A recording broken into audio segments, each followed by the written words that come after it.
Hey there, cats and kitties. I am the Blues Man, Johnny Blues, and with this video, we'll be discussing my thoughts on episode 4 of the anime series Grimgar of Fantasy and Ash. And what can I say?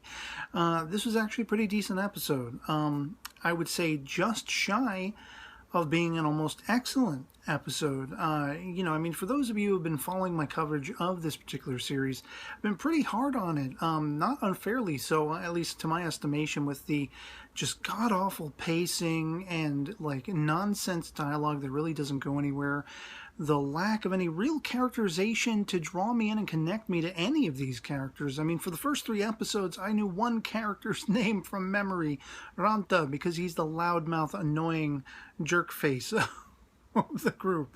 And by the end of this episode, I know a whole 2 from memory now, Ranta and Manato. And it was a really good episode in the fact that, it did something I've been saying they've been lacking. And it was action, things happening from beginning to end. We start this episode with this grand, Goblin attack, and we're getting insights into all the characters, special moves or whatever like that they're earning along the way and they're fearful of using and all this kind of stuff.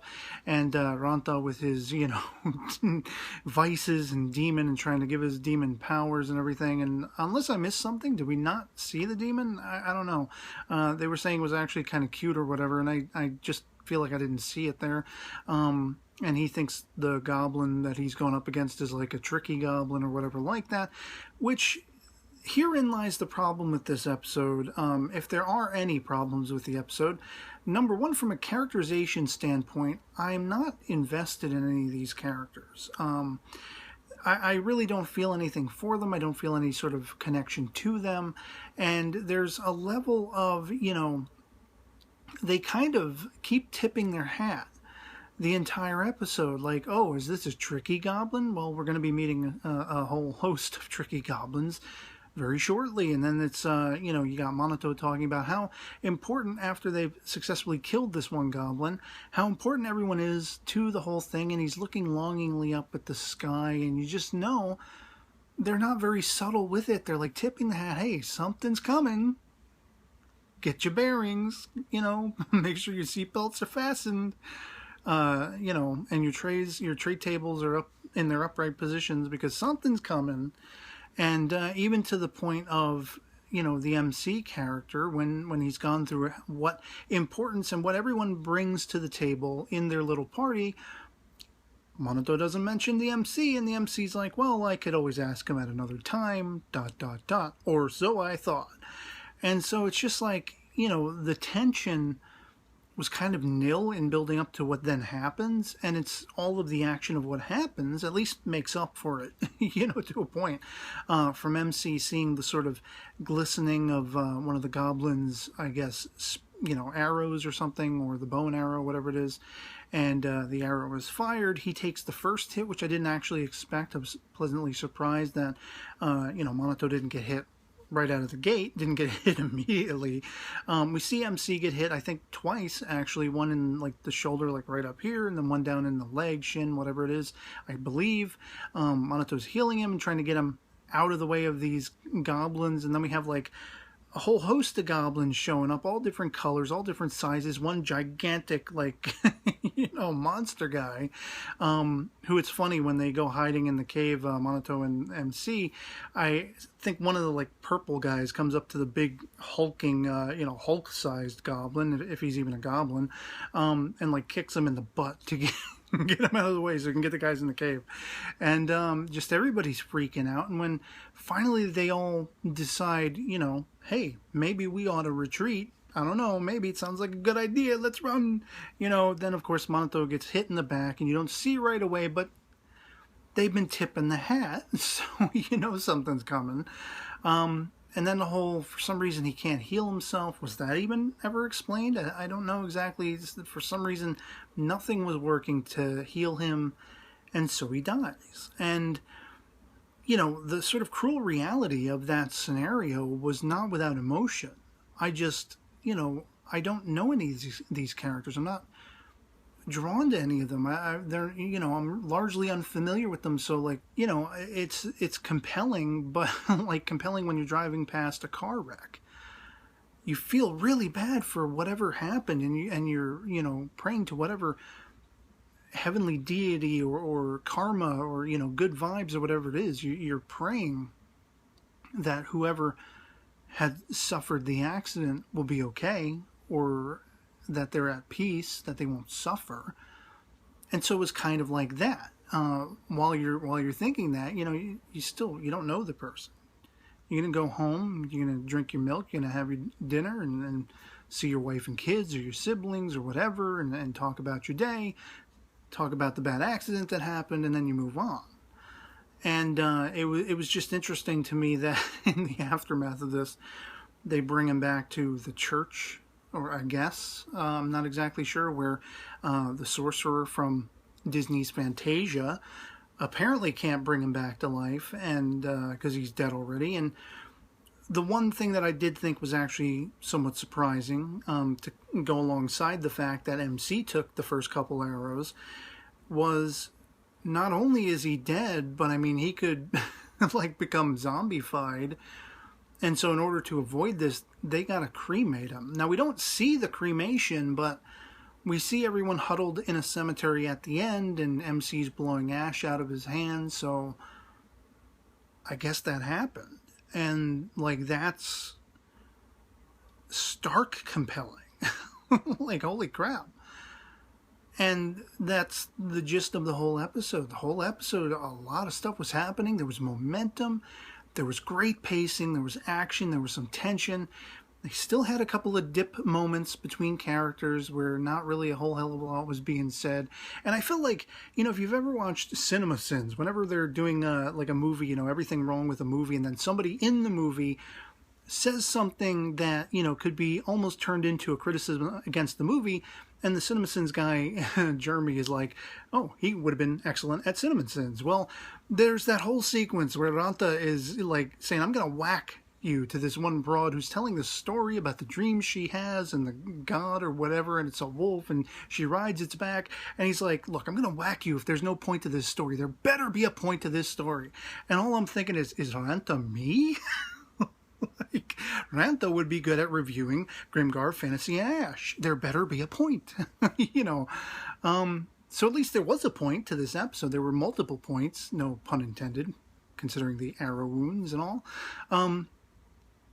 I still got to be critical with it because, while I enjoyed this episode, there's still the overarching problem of I should be invested in it. It's just a one-time outing where, hey, this was an enjoyable episode.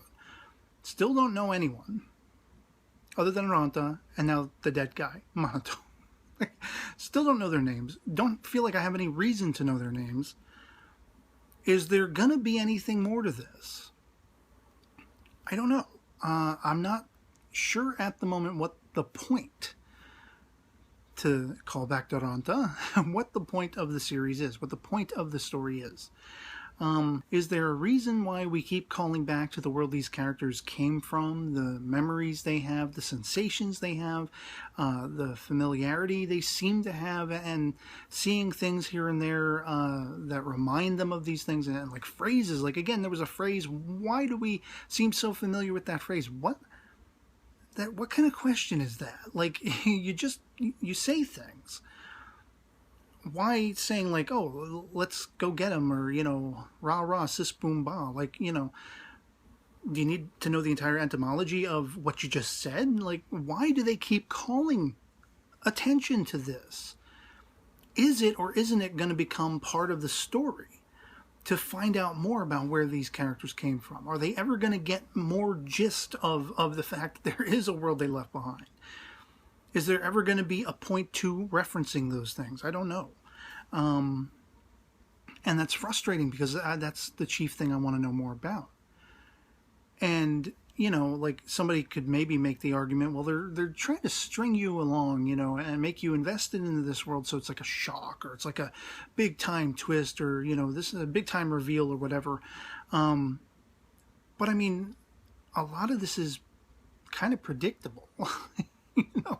Okay, maybe I was completely way off, in thinking Manato was like a rapist pedophile or something who was going to attack Timid Girl with the purple hair, the mage chick, whose powers I thought were cool in this episode. But I mean, we not only see MC in the wake of realizing and having to confront Manato's dead, he kind of goes a little sketchy. We also see Timid Girl, like I said, a stiff breeze is going to knock her for a loop. And she's pretty well knocked by the end of this whole episode. Because of whatever interest she had in the Manato guy, which, it was just sort of passing things and like, oh, they talked on a bridge and fed some birds and she tripped over something and he landed on top of her. He didn't catch her. So it's so much awkwardness that isn't adding up to me as a viewer. I can sit back and fairly say this is the best episode of this show thus far for me, for my own personal tastes, in that there was a lot of action, there was a lot of stuff going on.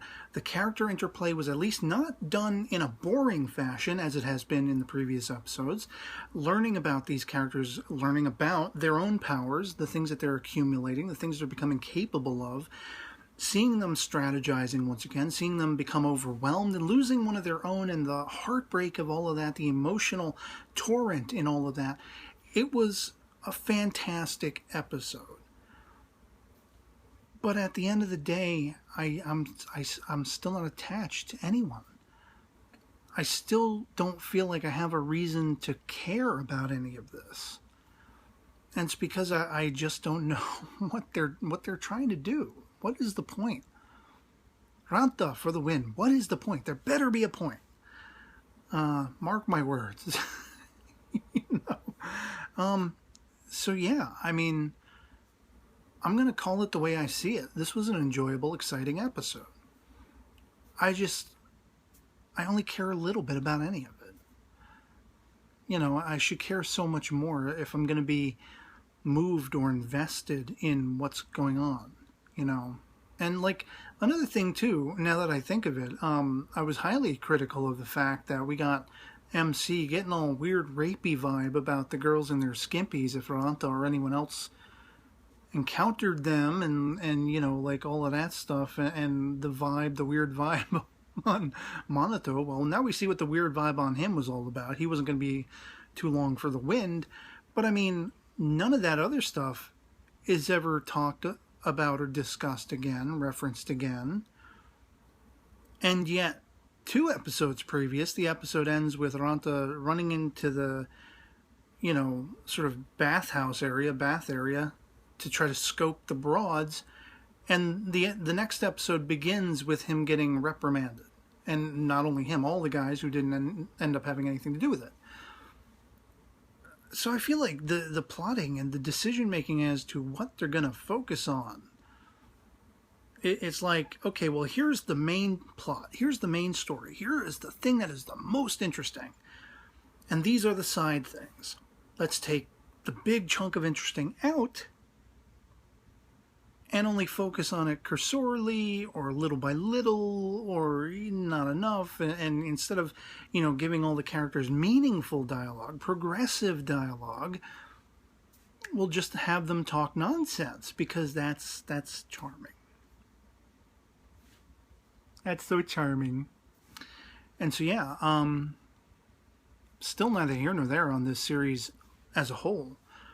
But episode 4, awesome. Enough said.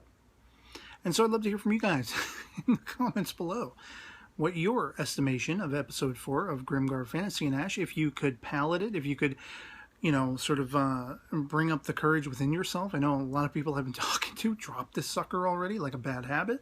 And I keep coming back. I'm just curious. I want to see what's happening.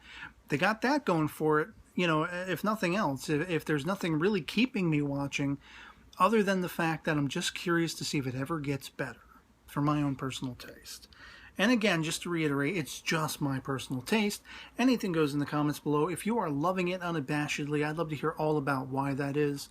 And, because I'm the type of person that, even if it's something I'm not into, even if it's something I don't necessarily grasp or haven't seen, I still just love the enthusiasm of people in this community who do love a certain kind of manga or do love a certain kind of anime. There's something in the way someone who really unabashedly loves something describes that thing that they love, that even if I don't necessarily get it, I just love that exuberance. I love that part of the conversation. I love getting to know people through their passions.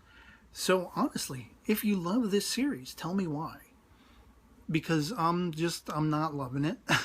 You know, this episode was awesome. I'm just not there. I'm just not really, you know, overall there.